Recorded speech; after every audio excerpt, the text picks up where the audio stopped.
Hey guys! I'm Sarah. I'm Kaitlyn. And we are your best friends.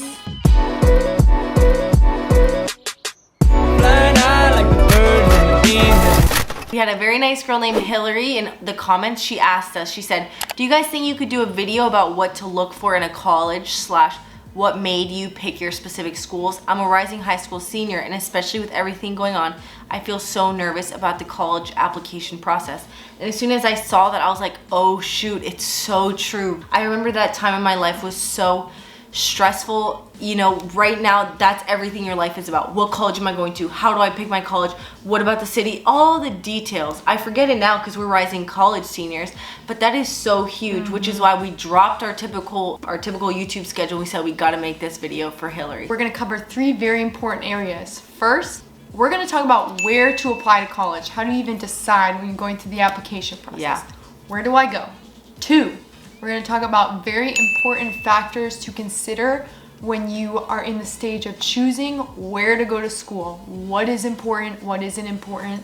And finally, we're going to give some general tips about the college experience, like choosing your major and transferring life, like what college is really like. Just our own general tips that we've picked up from 3, now going on to 4 years of college, and what we've learned. Let's get into this video because we don't want to waste your time with this one.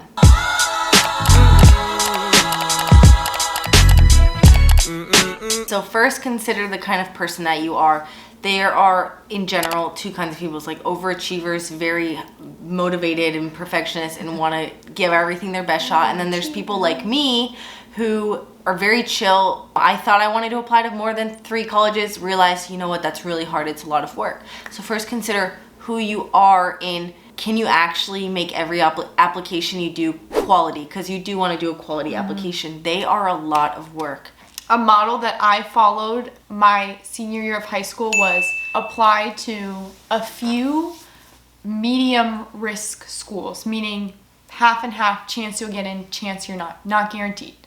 Make sure to apply to 1 safety school so that if you get rejected, you'll be all right. I would push you then to also apply for 1 reach school. That could be an Ivy League, or it could be a school that you think you probably won't get into. Because my senior year, I applied to 9 colleges, and I didn't think I would get in, and I got into all of them, and they were all medium risk schools, so it kind of made me think, dang, maybe I should have applied for a harder school and challenged myself, because rejection is fun. So I would say you never know. We tend to underestimate our abilities, so make sure to have a good ratio between schools that might be a little harder and schools that you can guarantee you get in. Apply to a different range of types of schools because your taste will change. So don't just apply to all small Christian private schools, because what if you get to the end of your senior year and you're like, wait, I want to go to a big school, and then you didn't apply to it.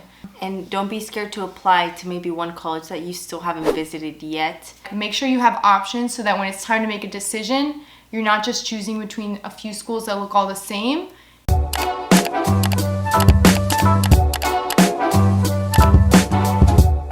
Once you have gotten accepted into colleges, and once you now have to choose which college you want to go to, I want you to take my advice and believe me when I say, be honest with yourself. Do you thrive in smaller classrooms? Do you thrive in bigger classrooms? Do you thrive in large schools? Do you thrive in small schools? Also considering that your taste can change as well. And so you don't want to let the fear of a big school also keep you from not going to that. But just start thinking about, what kind of environment would you love to be in? And start imagining if you could see yourself in that school. But on the other hand, I want to tell you too that life does change. And for example, I ended up transferring schools. And as a senior, I would hear about these people who transferred schools or went to community college. And you kind of judge them, at least I don't know what it was, but before entering college, you thought those things were weird. Now being a transfer student, I'm like, wow. Transferring is actually very cool, normal, and respectable because you're choosing to do something different for yourself. And so it's okay if you thought like me that you picked the perfect school and you were going to be there all 4 years, but you end up at the end of the first year saying, I can't see myself here any longer. I didn't meet the people I wanted to meet. This campus culture was not like I thought it was going to be. I need to leave. So just have that in the back of your mind both ways. This decision is not final. It doesn't have to be final. It does not. So be realistic about who you are, but also be realistic and give yourself peace that even if you're wrong, that's okay, and you can transfer and something can change and God will direct you. That's a big one that I wish somebody told me. When it comes to being realistic, something that matters is money. It's a lot. I feel like when I was younger, I thought like, well, if I got into Harvard, I would find a way. It's Harvard. Money is a big, big factor. So do not feel bad for not going to a school because it's too expensive.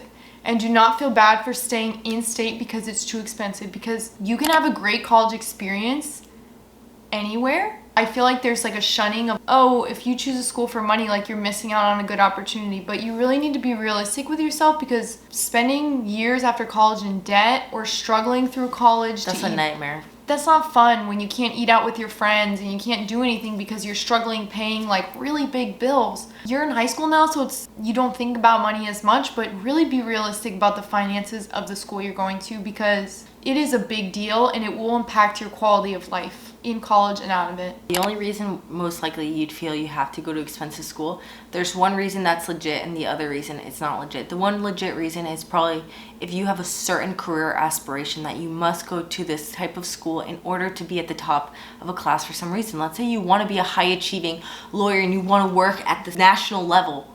Maybe you got to go to Harvard or something. The other reason is what a lot of us fall into, and that is you see other people are going to these expensive schools and now you feel that maybe your life is not going to be up to par because you're not spending that money. I want to tell you that that is a joke. It is a joke to allow what you think people are thinking and what you think is normal to make your decisions, because after your freshman year of college, you realize that, wow, this life in college is your own. You can make any route out of it.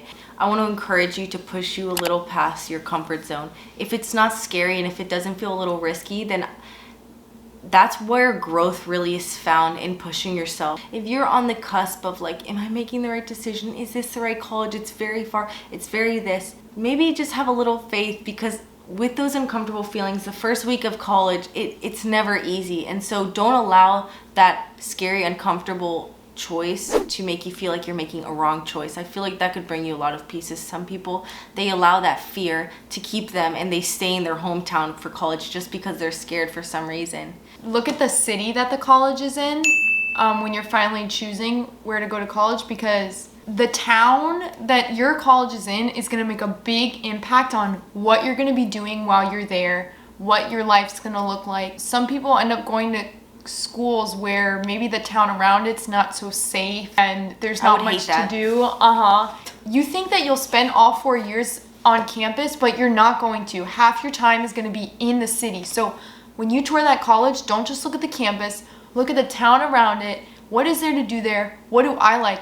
What's my lifestyle like? And how does it make you feel? Because that's going to be where you're living. You're choosing a new city to live in. You're not just choosing a new campus. So look at the town. Dorms versus apartments. Some schools, the one I went to my first year was a private school and it was just dorms all until you graduate. Some people really put up with it. I'm just glad that I found out that I needed a kitchen and things like that. So consider that as well. How are your campus dorms? Are the apartments around your college extremely expensive? Because then that might not be an option. So think about that as well. 2 things that I'll say that really I don't think matter as much, that people weigh too heavily, is one, whether or not your friends are going to a school. If you're going to be the only person going to a school, don't let that be the reason that you don't choose that school. Guys, high school friends sometimes just fade away if they go to your college. Same with boyfriends. Don't choose a college just because you want your boyfriend to be near you. Good relationships should want you to grow. So please don't try to stay close to your boyfriend. Those are 2 bad decision-making choices. Oh gosh, you don't think that's a little judgmental for the couples who prayed about it? I'm just gonna disclaim, I don't think it's all bad, okay guys? I wouldn't encourage that behavior if that was my daughter, of like, I'm gonna stay home so I can but that would screw me over if I was going to college with my boyfriend, like, oh my gosh, am I doing something wrong? Well, if you're feeling it, but you shouldn't choose the college so you can be close to your boyfriend. Because then you watch our relationship videos, then you might be a little too dependent, because if the reason you're going is because you're scared of breaking up or something. That's not stemming from a healthy place, okay? Glad we brought up relationships. If it's a pro, if it's like, and it's a pro that my boyfriend's in, fine. But if that's the only factor, then come on, guys. I agree with you now.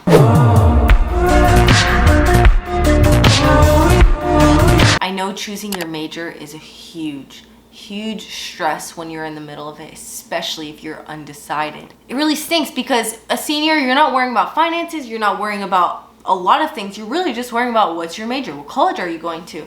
To help you out, unless you want to be a lawyer, a doctor, a nurse, where you have to have a specific track, a lot of other majors, they don't define you. I could be a marketing major and I could end up working in a hospital for marketing in the hospital. I could be economics and end up working a marketing job. A major, you're not going to school to become this major. Choose a major to help it become a tool in your tool belt. What major is going to help you get to your dream destinations as best as possible? So for me, I'm graduating with a bachelor's in marketing.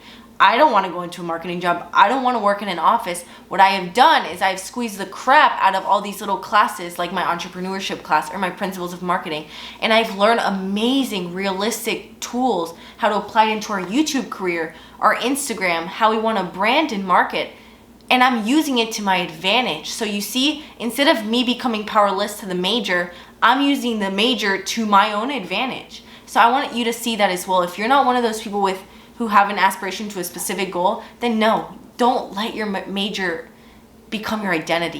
You just use the major to get somewhere. When you go to tour college campuses or when you're deciding where to go, is actually to talk to real students at the school. Don't just listen to the tour guides.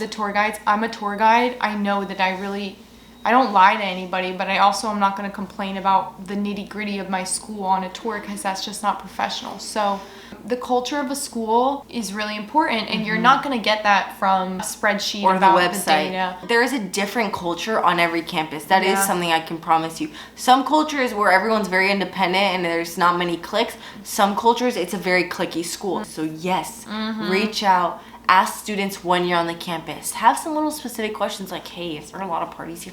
Hey, do you guys do this? Hey, what's the campus's real rules on this? And you will find out a lot. That will help you a lot. I know how it is to be in your shoes. It's very stressful. Everybody you know is asking, where are you going to college? So what's your major? So what do you want to be? It's very normal, first of all.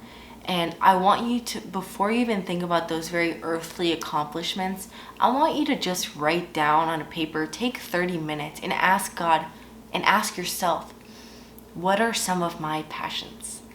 What are those little visions I had when I was growing up and even now? Do I see myself on a stage? Do I see myself helping homeless people? Do I see myself helping children? Because a lot of us college students, in order to be comfortable, we settle with that typical traditional route, and you don't have to play it safe, especially when you know God. You don't have to play it safe. I know a lot of you guys are fearful of making the wrong decision, disappointing your parents, and choosing a job that doesn't make a lot of money. With God, He will bring you to where you're meant to be, but you need to make the choice to write it down, think, and ponder on the passions that God put in your heart. And that way, now when you're deciding colleges, it's no longer this college is everything, but it's like this college can get me somewhere. I can use this college to my advantage. I'm so grateful that He has taught us to release anxiety and to honestly stop settling in life and stop trying to be comfortable. Sometimes we'll choose a school. Maybe you're really passionate about art and you want to go to an art school, but everyone's telling you you're not going to make a lot of money, so you're scared, so you're just going to go to a big state school. Sometimes we're making a decision because of what's safe or because of what will impress other people who are looking upon us. When it was time for me to choose college, I thought I was going to be a doctor. I never wanted to be the person that changed their major. I changed my major 4 times, and I'm graduating on time, and I'm happy with where I am because God has brought me through it all. So you think that right now is the end all be all, that where you choose is going to determine all of these things. It's not. God's going to bring you through a beautiful journey of your 4 years. Ask yourself what you want. Get realistic about yourself and your personality, and don't make decisions based off of fear. You are going to do wonderful. Yep. With that being said, do not forget to follow us on Instagram. Also, feel free, if there's any more specific college questions, drop it in the comments and we will answer because we know it's a big deal to you and for your life. It's a big deal. Don't forget to subscribe to our channel so you can be our best friend. Have a great rest of your day. Bye. Bye.